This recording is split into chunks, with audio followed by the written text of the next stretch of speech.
नमस्कार, जय हिंद। भारत तक देख रहे हैं आप। एक बड़ी खबर आ रही है कि नंदीग्राम में ममता बनर्जी जो हैं वो चुनाव हार गई हैं।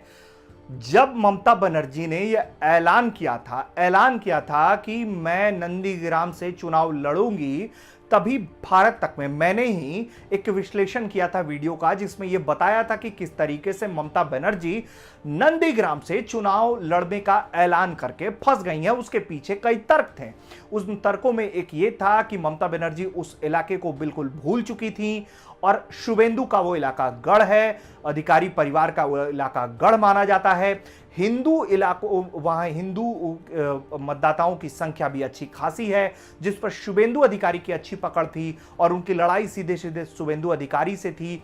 और शुभेंदु अधिकारी जो हैं वो लगातार अपने इलाके में कैंपेन कर रहे थे। ममता के खिलाफ एंटी इनकम्बेंसी था उस क्षेत्र में, क्योंकि उन्होंने उस इलाके में रोजी रोजगार के कई बड़े वादे किए थे, लेकिन उन वादों को वो पूरा नहीं कर पाई थी और अचानक से वो चुनाव लड़ने पहुंच गई थी। इसी को लेकर भारत तक ने आपको बताया था कि ममता बनर्जी जो है वहां चुनाव जो है वो लड़ने का फैसला करके फंस चुकी हैं। अगर वो कोई दूसरी सेफ सीट नहीं ढूंढती हैं तो उनके लिए मुश्किल होगा। तो बहरहाल नतीजे जो हैं अब आने लगे हैं बंगाल के सबके सामने। और बंगाल से जो खबर है, बंगाल से खबर यह है कि ममता बनर्जी की पार्टी जो है वो 210 सीटों से ज्यादा पर लीड कर रही है। बीजेपी 75 सीटों से ज्यादा पर लीड कर रही है।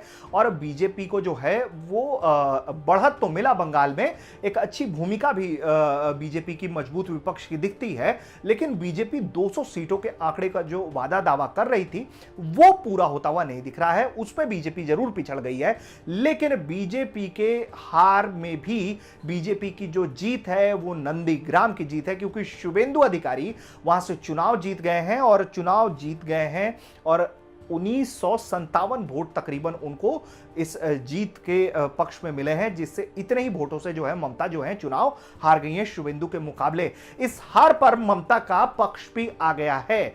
ममता की दो बातें हैं इस पर, वो भी हम आपको दोस्तों बताते हैं। पहली बात, ममता बनर्जी ने कहा कि नंदीग्राम को भूल जाइए, जो हुआ सो भूल जाइए, टीएमसी जीत गई है, ये याद रखिए, ये ध्यान में रखिए। तो कहीं ना कहीं वो अपने वोटरों को, अपने कार्यकर्ताओं को हतोत्साहित होने से, अपने नेताओं को हतोत्साहित होने से बचा रही हैं। दूसरा, वहां ममता बनर्जी की पार्टी को लीड मिला और वो भले ही हार गई। दूसरा, उन्होंने जो बयान दिया, उन्होंने ये कहा कि ये नंदीग्राम की जनता का मत है, उनका मन है, उन्हें जो अच्छा लगा उन्होंने किया, उन्होंने अपने हिसाब से मैंडेट दिया है और जो जनता का मैंडेट है उसे वो स्वीकारती हैं।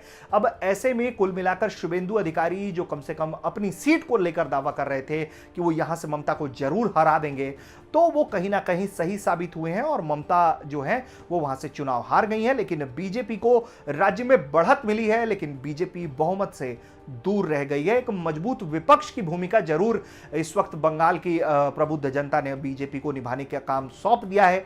अगले 5 साल तक बीजेपी विपक्ष की भूमिका में रहेगी और जाहिर तौर पर जब मजबूत विपक्ष होगा तो ममता सरकार जो है उसे और जवाबदेह पश्चिम बंगाल की जनता के लिए बनाया जा सकेगा। लेकिन फिलहाल की ये जो बड़ी खबर है कि ममता बनर्जी चुनाव हार गई हैं अपना नंदीग्राम सीट से। अब सवाल उठ रहा है कि ममता सीएम बनी रहेंगी तो कैसे, क्या वो उपचुनाव में जाएंगी, क्या वो किसी सेफ सीट, दूसरी सेफ सीट से चुनाव लड़ेंगी, ये सब कुछ देखना होगा और इसके लिए हमें इंतजार करना होगा। लेकिन अभी की जो बड़ी खबर है, आज की जो बड़ी खबर है कि टीएमसी भले ही जीत गई, नंदीग्राम से बीजेपी ने जो है ममता बनर्जी को हरा दिया है। यानी कि एक तरफ बीजेपी की हार है तो दूसरी तरफ बीजेपी की जीत भी हुई है।